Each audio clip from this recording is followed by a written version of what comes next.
여러분 중에는 안타깝게도 소중한 일을 먼저 좀 떠나보낸 경험이 있는 분들이 있을 겁니다.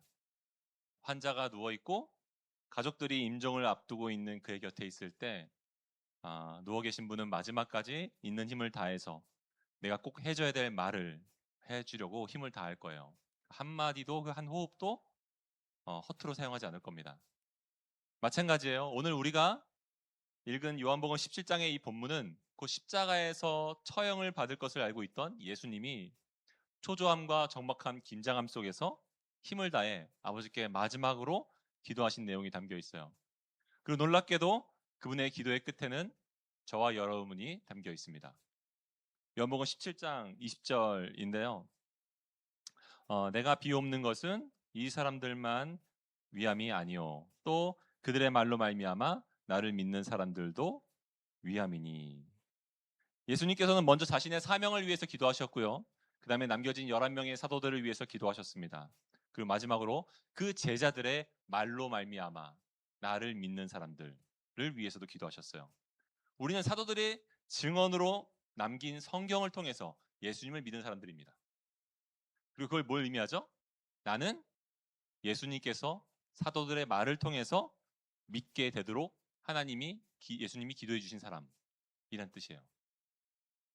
그렇다면 그분은 왜 이토록 곤란한 지경에서까지 우리를 생각하시고 우리를 위해 기도하셨을까요?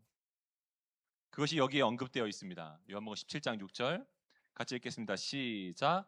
세상 중에서 내게 주신 사람들에게 내가 아버지의 이름을 나타내었나이다.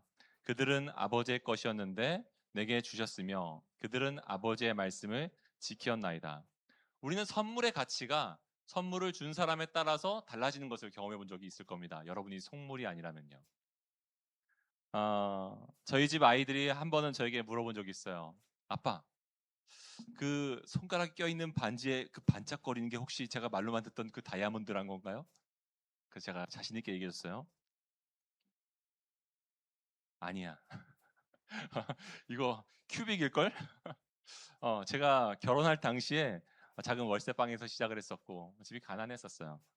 형편이 여유롭지 않았기 때문에 부담스럽지 않은 저렴한 반지를 맞췄어요.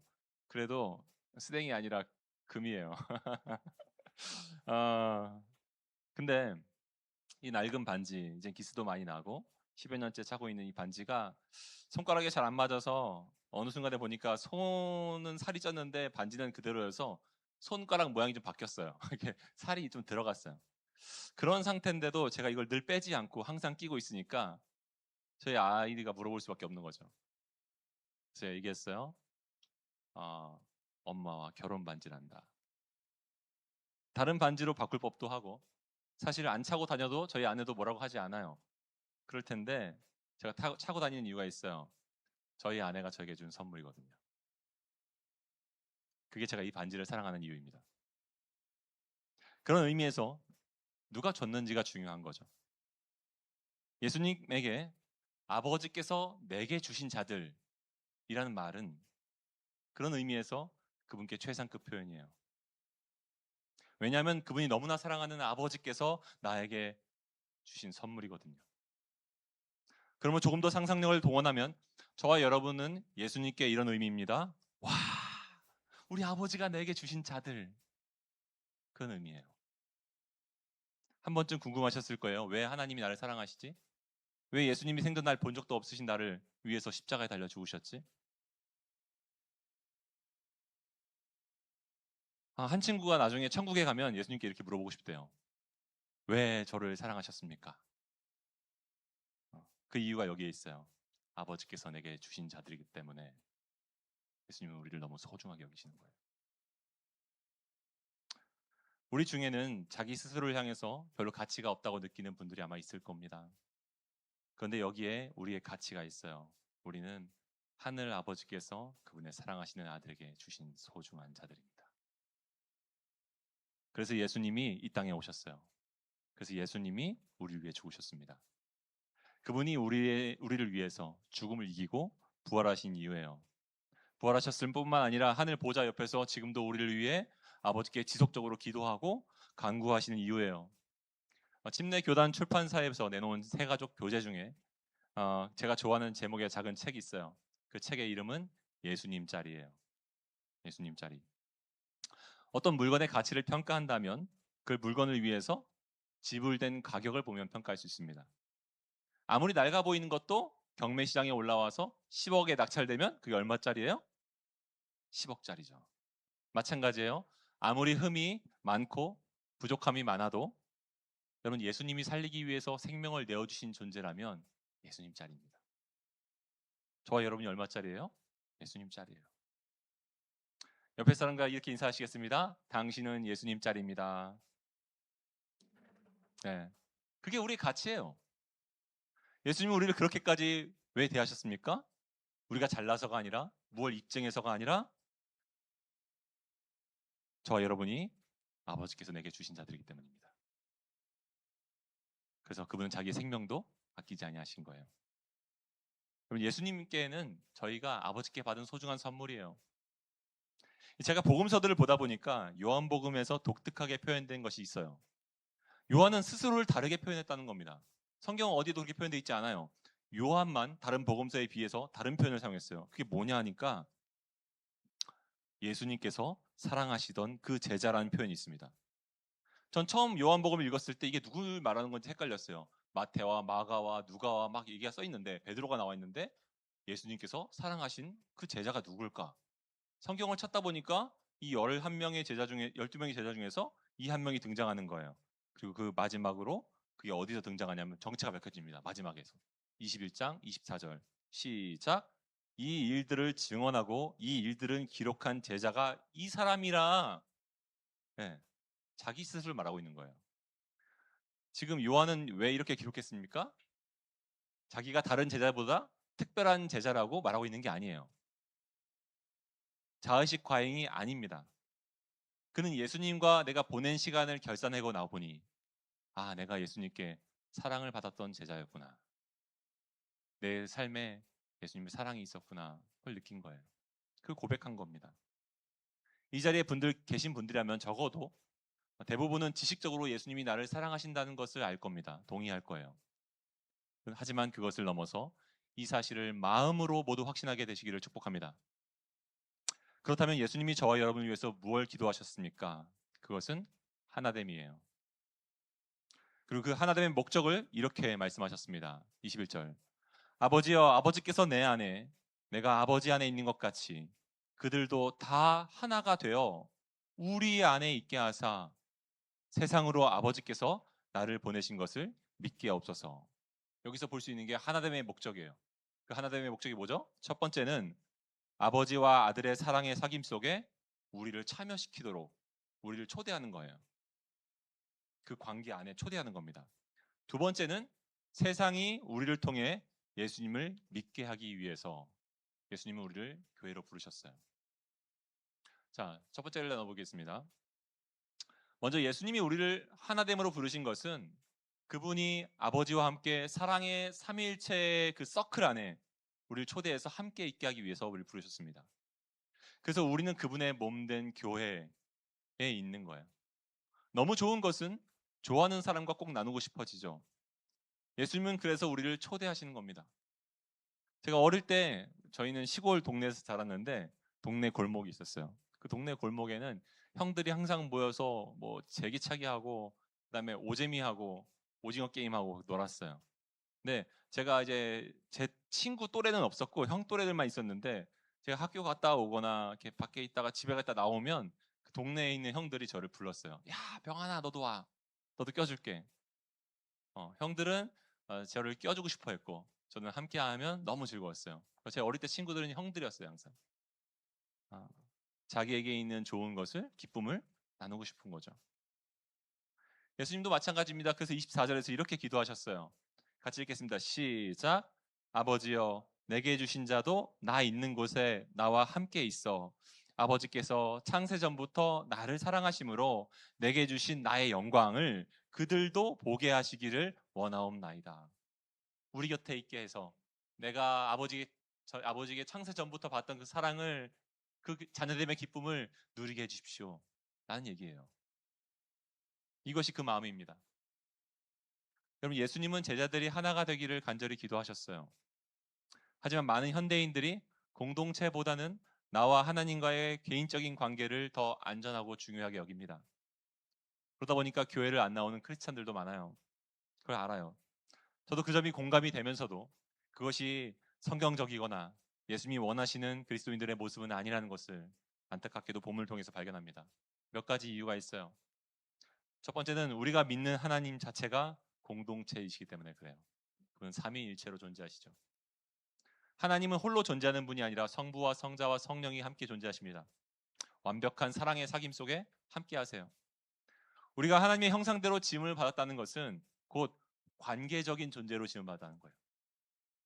내가 관계를 중요시 여기지 않거나 불편함을 갖는다면 그것은 이 땅이 망가져 있는 결과이지 그것이 우리가 유지하고 꼭 지켜야 될 것은 아닙니다. 하나님은 당신 안에 하나님의 존재론적 특성이 회복되기를 원하십니다. 왜냐하면 그분이 삼위일체이기 때문에 당신이 공동체에 속하지 않고서는 그분을 어떤 분인지 알 수가 없기 때문에 그런 거예요. 우리는 공동체 안에서 서로를 지원하고 밀어주고 그분의 영광에 접근하도록 설계되어 있어요. 또한 두 번째는 뭐냐면 예수님은 결코 혼자서 다 볼 수 없는 다이아몬드와 같다는 겁니다. 한 개인이 예수님의 모든 영광을 다 발견하는 것은 불가능합니다. 마치 다이아몬드의 여러 면을 한눈에 다 볼 수 없는 것처럼 말이에요. 제가 요즘에 모태신앙 다시 보기라는 이제 강좌를 열어서 몇몇 친구들과 함께 나누고 있고 집사님들과도 나누고 있는데 거기 집사님 청년들이 같이 어우러져 있어요. 나눔을 하다 보니까 발견하는 것은 집사님들이 청년들의 고백에 놀라시고 청년들이 집사님의 고백에 놀라는 거예요. 네. 서로의 면을 통해서 예수님을 더 발견하는 거죠. 이처럼 나와 다른 배경, 성격, 문화를 가진 사람들의 신자들의 모임이 서로가 예수님을 어떻게 만났는지를 살펴볼 때 내가 혼자서는 결코 알 수 없었던 예수님의 새로운 면모를 발견할 수 있다는 겁니다. 하나님은 그분의 임재를 개별적인 돌 하나하나가 아니라 연결된 성전 위에 두겠다고 약속하셨어요. 세 번째는 예수님은 공동체와 자신을 동일시하셨다는 겁니다. 성경에서 예수님은 교회를 자기의 몸이라고 부르셨어요. 사도 바울이 교회를 핍박할 때 바울아 바울아 네가 나를 왜 박해하느냐라고 말씀하셨죠. 여러분 예수님은 자기를 교회와 동일시 여겼습니다. 그러면 나는 예수님은 좋지만 난 교회는 좋지 않아요 라는 말은 거짓된 말이에요. 잘못된 말입니다. 머리를 사랑하지 않고 그 몸을 사랑할 수는 없는 거예요. 머리를 사랑한다면 그 몸도 사랑하게 돼 있는 거죠. 여러분 예수님은 어떻게 보실까요? 제가 당신의 얼굴은 사랑하는데 당신의 몸은 살쪘다고 생각합니다. 마음에 안 들어요. 라고 말하면 어떤 자매가 좋아하겠습니까? 네. 내가 당신의 얼굴은 사랑하는데 당신의 몸인 교회를 싫어합니다. 라고 말하면 예수님 뭐라고 말씀하실까요? 예수님은 공동체 안에 임재하시기 때문에 우리가 형제 자매를 사랑하는 것이 예수님을 사랑하는 거예요. 네 번째는 공동체는 우리의 성품을 빚으시는 주님의 도구라는 겁니다. 혼자 하는 신앙생활은 자기 기만에 빠지기 쉬워요. 내가 대단한 사람인 줄 알아요. 누구의 간섭도 받지 않으면 우린 자신이 얼마나 이기적이고 교만한지 깨닫지 못합니다. 공동체 안에 생활해보면 어떻죠? 부딪힙니다. 또 서로 용서해줘야 되고 참아주는 과정 자체가 주님이 우리를 빚어가시는 영적 훈련이에요. 그게 선물입니다. 서로를 격려하고 책망하는 관계가 없다면 우리의 마음은 죄의 유혹으로 인해서 완고해집니다.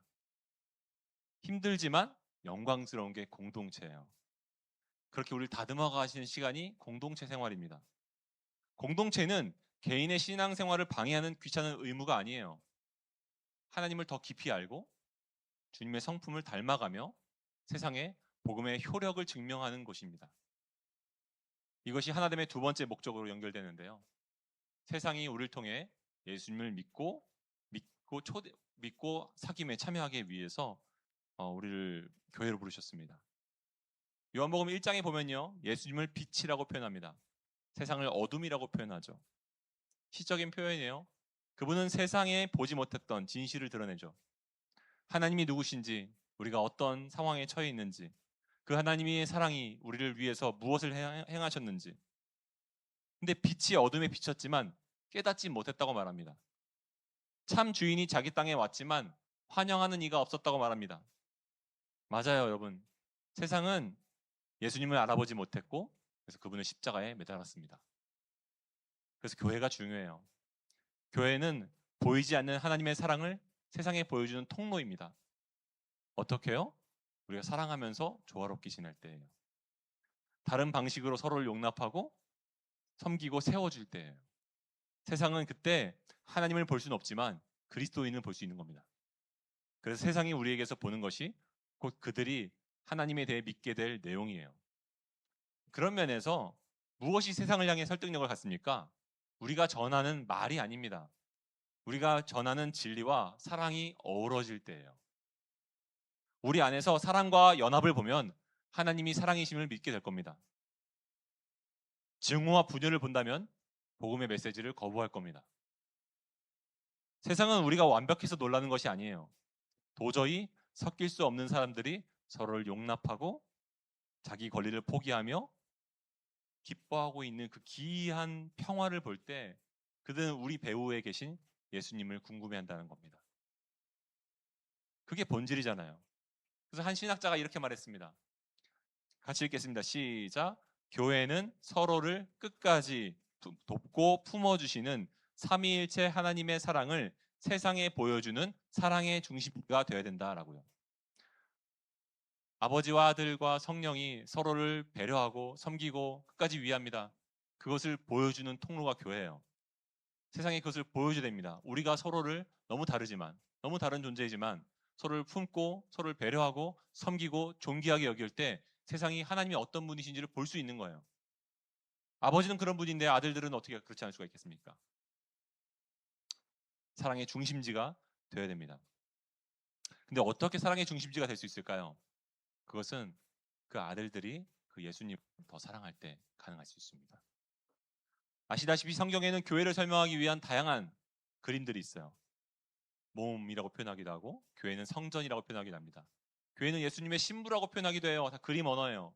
근데 가장 정확한 언어가 있어요. 가족입니다. 교회는 예수님의 몸이고 성전이고 신부지만 가족이에요. 하나님을 아버지로 모신 가족. 그 안에서 우리는 함께 서로를 형제라고 부르는 거고 자매라고 부르는 거예요. 같은 아버지를 모시고 있기 때문에. 그것이 바로 교회로서 우리의 공동생활이 의미하는 것을 드러내는 열쇠예요. 이 깨어진 가정 속에서 세상 속에 살던 사람들이 찾아와서 진짜 가족이 무엇인지를 맛보는 곳. 노인과 젊은이가 어우러지고 지혜로운 자와 어리석은 자가 어우러지고 부자와 가난한 자가 함께 차별 없이 어우러지는 곳이 교회입니다. 상호 간에 애정이 있고 존중이 있는 곳. 다른 사람을 자기보다 더 중요하게 여기는 곳. 우리 중 가장 가난하고 가장 궁핍한 자들에게 특별한 사랑과 관심을 기울이는 곳. 그래서 예수님께서 말씀하셨죠. 너희가 여기 내 형제, 나의 형제 자매 중에 지극히 작은 자에게 한 것이 곧 나에게 한 것이다. 여기에 있는 내 형제, 이 교회에 있는 내 형제와 내 자매라고 예수님 말씀하셨어요. 그 내 형제와 내 자매들에게 너희가 잘한다면 너희가 곧 나에게 한 것을 내가 여기겠다라는 겁니다. 왜냐하면 가족이니까요. 그럼 예수님은 그것을 경험해야 된다고, 그런 교회가 되어야 된다고 말씀하고 계신 거예요. 그리고 그 비결은 우리가 아버지를 더 사랑하는 겁니다. 예수께서 그리스도이심을 믿는 자마다 하나님께로부터 난 자니 또한 낳으신 이를 사랑하는 자마다 그에게서 난 자들을 사랑하느니라. 나를 낳아주신 아버지를 사랑하는 자마다 그에게서 난 모든 성도들을 사랑합니다. 그게 교회예요. 나는 어떻습니까? 나는 공동체 안에서 나는 옆에 있는 지체들을 어떤 마음으로 바라보고 있습니까? 내가 옆에 있는 지체를 사랑하지 않는다면 내가 아버지를 사랑하고 있지 않은 겁니다. 낳으신 이를 사랑하는 자마다 그 낳은 이들을 사랑하느니라. 형제 사랑의 원천은요, 예수님 사랑입니다. 그래서 요한일서 3절은 이렇게 말해요. 우리의 사귐은 아버지와 그의 아들 예수 그리스도와 더불어 누림이라. 우리끼리 그냥 친하게 지내는 게 교회가 아니고 우리의 사귐의 목적이 있고 그리고 그것이 의미하는 게 있는 거예요. 교회 안에서 형제 자매가 사귄다는 것은 예수님과 더불어 누리는 겁니다. 여러분, 하나님을 사랑한다고 하면서 형제를 미워하면 거짓말하는 거예요. 제가 누군가를 좋아한다면요, 이런 일이 벌어지더라고요. 저는 저기 계신 우리 최우미 지사님을 너무 사랑합니다.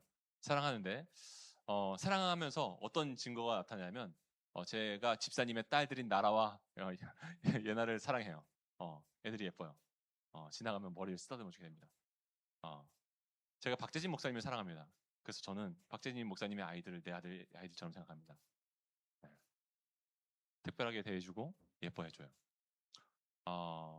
그런 것 같아요. 내가 누군가를 좋아한다면 그의 자식들도 예뻐 보이는 겁니다. 김형익 목사님, 우리 교회에 한번 오셨던 김형익 목사님이 그분이 쓰신 책 중에 참신앙과 거짓신앙이라는 책이 있어요. 그 책에서 이런 말을 했습니다. 같이 읽어볼까요? 시작! 교회가 교회다워지기 위해서는 첫 번째로 각 성도가 그리스도와 먼저 깊이 결속되어야 합니다. 그리고 두 번째로 각 성도들이 서로 결속되어야 합니다. 그리스도의 몸의 지체들은 그리스도와 상관없이 서로 관계를 맺을 수 없습니다. 그리스도를 사랑하는 만큼 성령 안에서 다른 지체들을 사랑할 수 있습니다. 예수님을 사랑하는 만큼 다른 지체들을 사랑하는 겁니다. 그러므로 예수님께서 이렇게 말씀하셨어요. 새 계명을 너희에게 주노니 서로 사랑하라. 내가 너희를 사랑한 것 같이 너희도 서로 사랑하라. 너희가 서로 사랑하면 이로써 모든 사람이 너희가 내 제자인 줄 알리라. 교회가 해야 될 일은 하나님의 가족이 되는 겁니다. 왜냐하면 이것이 예수님께서 우리를 위해 기도하고 계신 것이기 때문에 그래요. 지금 매주일 우리가 교회라는 이름으로 모일 수 있는 것, 낯선 사람이 와도 금세 환영하고 또 함께 형제로 자매로 지낼 수 있는 것은 예수님께서 기도하신 응답입니다. 그렇게 예수님께서 기도하신 이유를 예수님이 이렇게 말씀하셨어요. 내가 그들 곁에 있기 원해서라고만요. 연복음 17장 26절 내가 아버지의 이름을 그들에게 알게 하였고 또 알게 하리니 이는 나를 사랑하신 사랑이 그들 안에 있고 나도 그들 안에 있게 하려 함이니이다. 그들을 이곳으로 초대하는 이유는 내가 그들과 함께 있기를 원하고 그들이 내가 함께 있다는 것을 느끼게 하기 위함이다 라는 겁니다. 더욱 교회됨을 이루고 경험하는 게 우리가 예수님을 경험하는 거예요. 그러려면 어떻게 되죠? 각 사람이 예수님을 더욱 붙잡는 겁니다. 그 서로를 대할 때 그냥 공허한 친교 모임 말고요. 형식적인 이벤트 하자는 게 아니에요. 예수님과 아버지가 어떻게 서로를 대하는지를 성경을 통해 배우고 먼저 낮은 위치로 내려가서 섬기는 거예요. 나의 사생활과 편안함을 기꺼이 내어주는 관계의 모험을 떠나는 겁니다. 이를 위해 우리가 오늘부터 교회 안에서 실천해야 될 구체적인 관계 맺김의 방식 3가지를 제안하는데요. 먼저는 축을 옮기는 거예요. 축을. 나 중심에서 상대방 중심으로 축을 옮기는 겁니다. 하나님을 닮는다는 것은요. 삼위일체를 닮는다는 거예요. 팀 켈러가 이런 말을 했습니다. 그 사람에게 영광을 돌린다라는 말은 내가 중심이 되는 것이 아니라 상대방을 내 존재의 중심에 모셔드리고 그를 중심으로 회전하는 것이다. 뱅뱅 도는 것이다. 모임을 할 때도 내가 무슨 얘기를 할까? 이 모임이 나에게 무슨 도움이 될까? 그게 아니고 나는 오늘 누구의 이야기를 들어줌으로 그 사람을 내 삶의 중심에 초대할까? 그걸 고민하십시오. 그것이 삼위일체적 삶이에요. 그게 하나님을 닮은 겁니다. 왜 나를 인정해주지 않지? 왜 내가 주인공이지 않지? 왜 나보다 저 친구가 말을 더 많이 하지?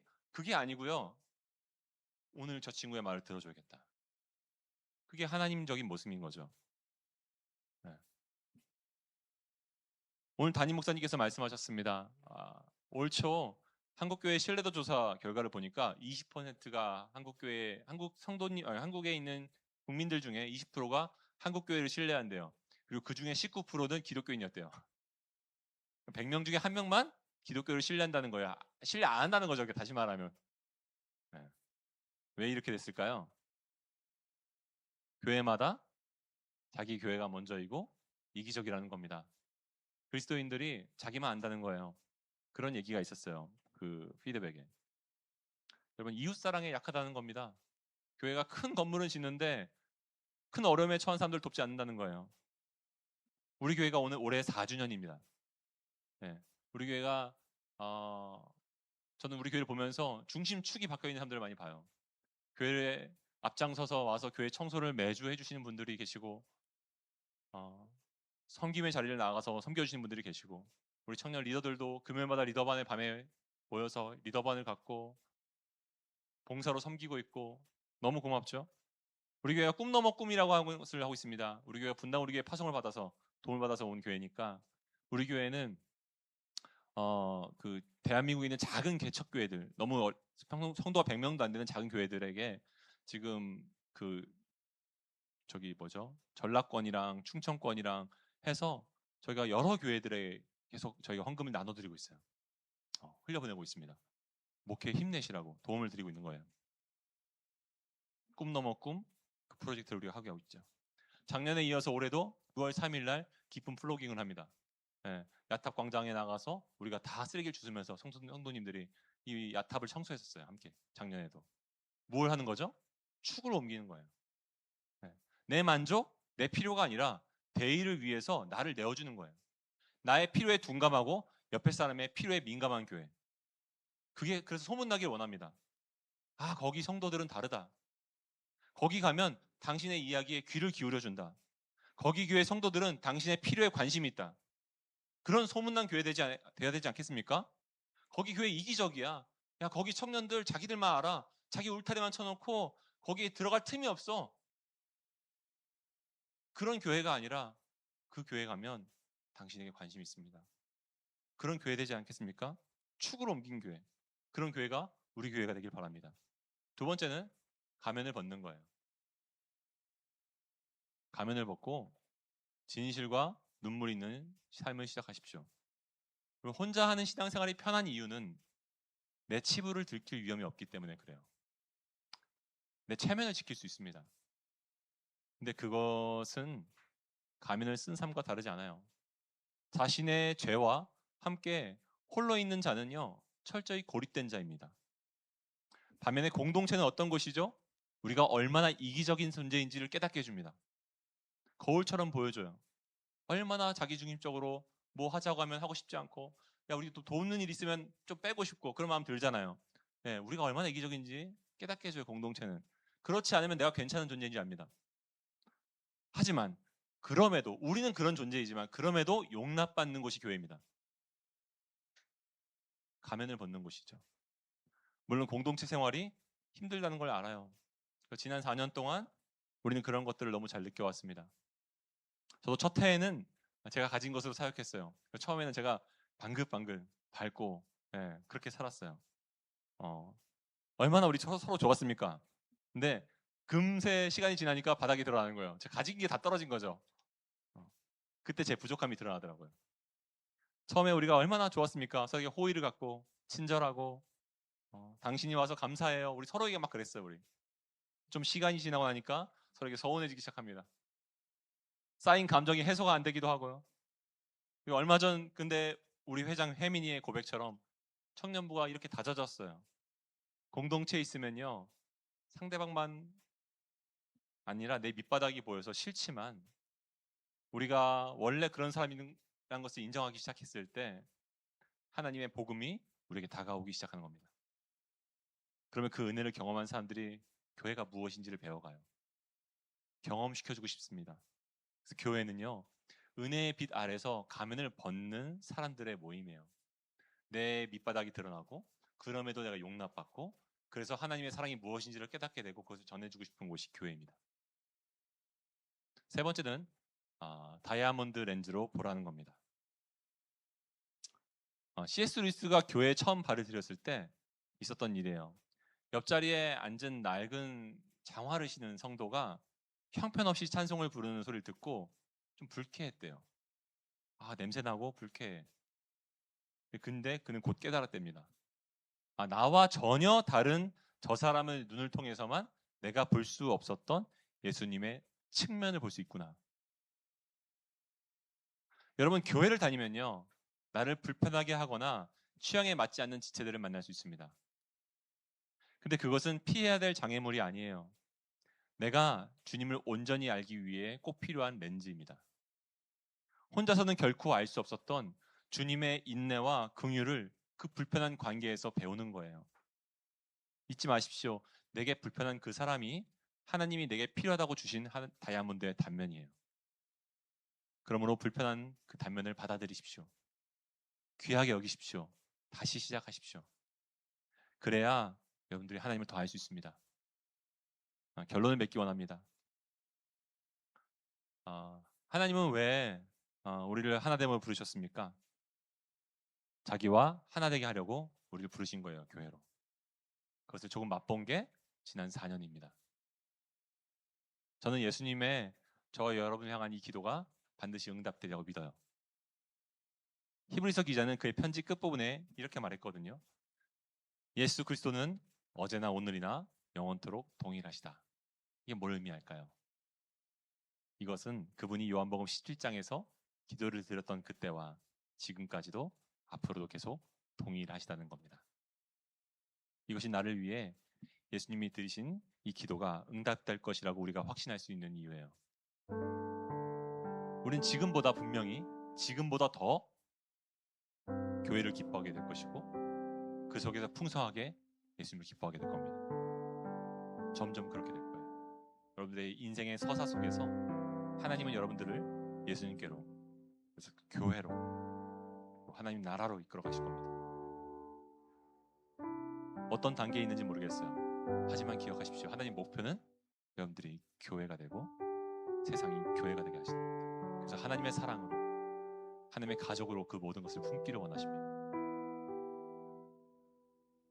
사랑하는 청년 여러분, 하나님께서 우리를 그분의 가족으로 초대하십니다. 그래서 기독교 공동체는요, 이 세상의 구조를 근본적으로 변화시키기 위해서 하나님이 복음의 능력을 먼저 적용시킨 곳이에요.